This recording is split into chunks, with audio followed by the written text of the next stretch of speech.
ہن لباس لکم وانتم لباس لہن، کہ تمہاری بیویاں تمہارے لباس ہیں، اور عورتوں سے کہتا ہے تمہارے خاوند تمہارے لباس ہیں۔ یہ تشبیہ پورے قرآن میں کسی رشتے کی اللہ نے نہیں دی جو خاوند اور بیوی کی اللہ تعالیٰ نے تشبیہ دی ہے کہ یہ تیرا لباس ہے اور یہ بیوی کے لیے خاوند لباس ہے، خاوند کے لیے بیوی لباس ہے۔ اب آپ تھوڑا سا غور فرمائیں، کیا لباس کے بغیر ہم کہیں جا سکتے ہیں؟ یہ خاوند اور بیوی کا رشتہ کتنا ضروری ہے۔ ہمارے ہاں تو ہندی معاشرہ ہے، کسی کی بیوی فوت ہو جائے تو اس کو لڑکی نہیں ملتی، اور کسی کا خاوند فوت ہو جائے تو اس سے خاوند نہیں ملتا، کوئی بیوہ ہو جائے، مطلقہ ہو جائے، اس کا کوئی رشتہ نہیں پوچھتا، ایک آدھ بچہ ہو تو وہ بیچاری اسی کے ساتھ ہی گزار دیتی ہے، اس کا کوئی رشتہ مانگنے بھی نہیں آتا۔ میں چاٹ گیا تھا، وہاں میں نے معاشرت دیکھی کہ 8 بچوں کی ماں کو بھی طلاق ہو جائے تو عدت کے بعد فوراً اس کی شادی ہو جاتی ہے، اور جو خاوند ہوتا ہے وہ 8 بچوں کو سنبھال لیتا ہے۔ حالانکہ غریب ملک ہے بالکل، اور یہاں سب کچھ ہے، لیکن کہیں کبھی کسی بیوہ کی شادی ہو، اس کے ساتھ بچے ہو تو کہیں جی اسی بچہ نہیں لینا، اسی بچی نہیں لینی۔ اللہ کے واسطے یہ ہندی معاشرت چھوڑو، اپنے نبی والی معاشرت اپناؤ۔ پہلی شادی میرے نبی نے بیوہ عورت سے کی ہے، اور سب مطلقہ ہیں یا بیوہ ہیں، ایک کنواری حضرت عائشہ بس۔ تو لباس کے لیے کیا ہے، ہم کتنی احتیاط سے رکھتے ہیں، خاص طور پر عورتیں اپنے لباس کا کتنا خیال کرتی ہیں، کیسے وہ ایسے لٹکا کے رکھتی ہیں کہ اس کی کریز خراب نہ ہو۔ مرد اپنے لباس کا کیسے خیال کرتے ہیں کہ اس کو لٹکا کے رکھتے ہیں، کریز خراب نہ ہو، پھر جب پہن لیتے ہیں ایسے ویسے دیکھتے ہیں میں کیسا لگ رہا ہوں۔ تو آپ کو کتنا ہی غصہ آیا ہو، کبھی آپ نے اپنا گریبان پھاڑا ہے؟ آپ اگلے کا گریبان پکڑو گے تو تیری ایسی تیسی، اپنا نہیں پکڑو گے۔ تو اگر آپ اپنی بیوی کو بے عزت کر رہے ہیں تو آپ نے اپنا کرتا پھاڑ دیا ہے۔ کوئی آپ کو عقل مند کہے گا؟ آپ اتنی حفاظت کرتے ہیں کہ کھانا کھانے سے پہلے اوپر رومال بچھاتے ہیں، ہوٹلوں میں بھی ملتا ہے، اب گھروں میں بھی ہوتا ہے، کہ تاکہ کھانے کے کوئی ذرات یا سالن کا کوئی قطرہ وہ کرتے پر پڑ نہ جائے۔ اتنی احتیاط کرتے ہیں۔ اتنی سی احتیاط آپ کر لیں اپنی بیوی کی اور بیوی اپنے خاوند کی، کہ ایک دوسرے کو برداشت کر لیں۔ جو اللہ کی قسم کھا کے کہتا ہوں، ضد چھوڑنے میں اور جھک جانے میں ساری کامیابیاں اور عزتیں چھپی ہوئی ہیں۔ میرے ساتھ اللہ نے شہرت کا عجب معاملہ کیا تو مجھے بہت مسائل کا سامنا کرنا پڑا، تو اللہ تعالیٰ نے مجھے ان 2 چیزوں کی توفیق عطا فرمائی۔ میں ضد کے آگے ہار مان جاتا تھا، پیچھے ہٹ جاتا تھا، اگلے کی پوری کر دیتا تھا، اور جتنا بھی مجھے اوپر کچھ ہوا میں سر نیچے جھکا کے رکھا۔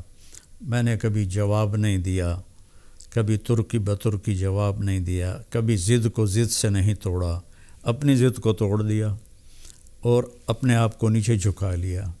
تو میرے مالک نے میرے اوپر کتنا کرم کیا، میں کیسے بیان کروں کہ میرے قیامت تک زندگی لے کر رہوں اور سجدے میں پڑا رہوں تو میں اللہ کی اس نعمت کا شکر ادا نہیں کر سکتا۔ آج میں آپ سے مخاطب ہوں اور اللہ میری بات کو پوری دنیا میں پھیلا رہا ہے۔ اللہ کے واسطے ضد چھوڑ دے، اگلے کی ضد مان لیں، حتیٰ کہ بچہ بھی ضد کرے نا تو اس کی ضد مان لیں۔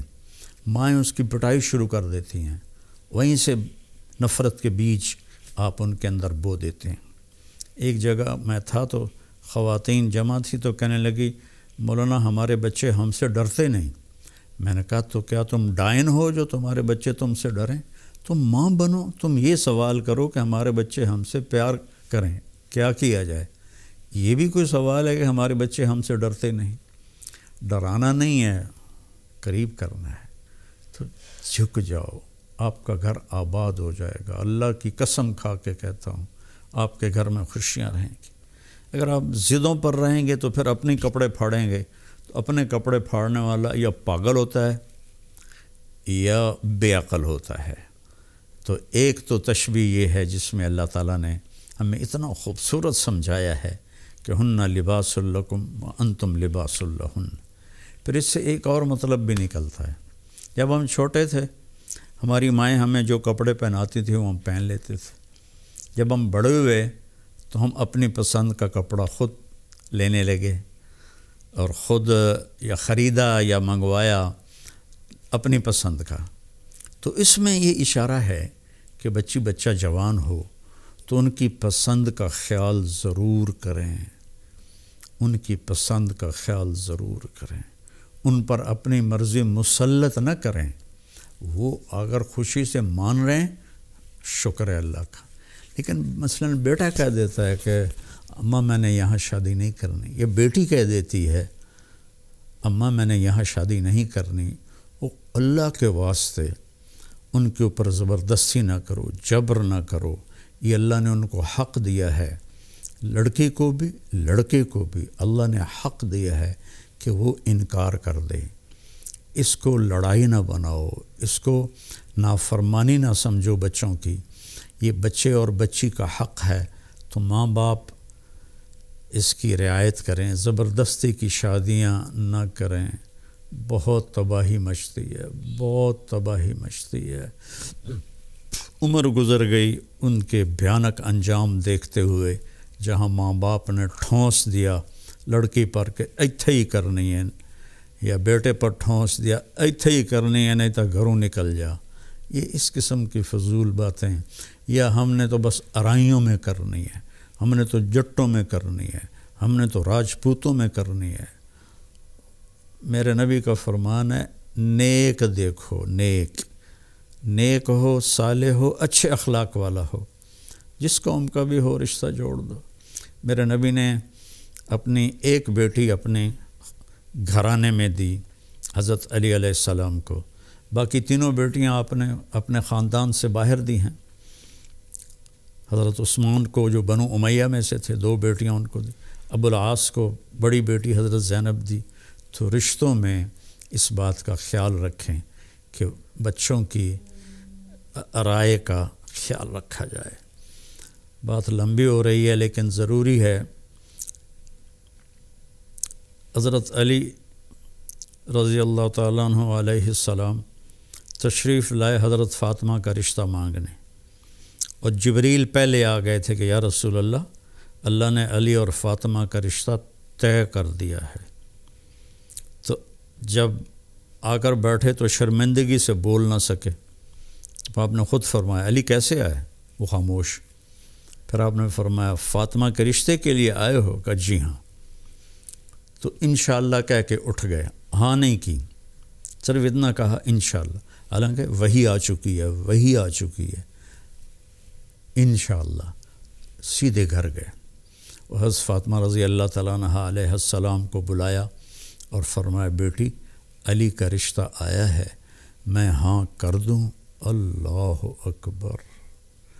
آج کی بیٹیاں بیچاری ماں باپ کے آگے سر جھکا دیتی ہیں، تو جنت کی عورتوں کی سردار اور حسنین کی ماں، ان کے بارے میں آپ کا کیا خیال ہے؟ بیٹی رشتہ کر دوں؟ جب حضرت فاطمہ نے ہاں کی، کنواری بچی کی خاموشی ہاں ہوتی ہے، انکار نہیں ہوتا ہے، تو آپ خاموش رہیں، اس کا مطلب تھا کہ میں تیار ہوں۔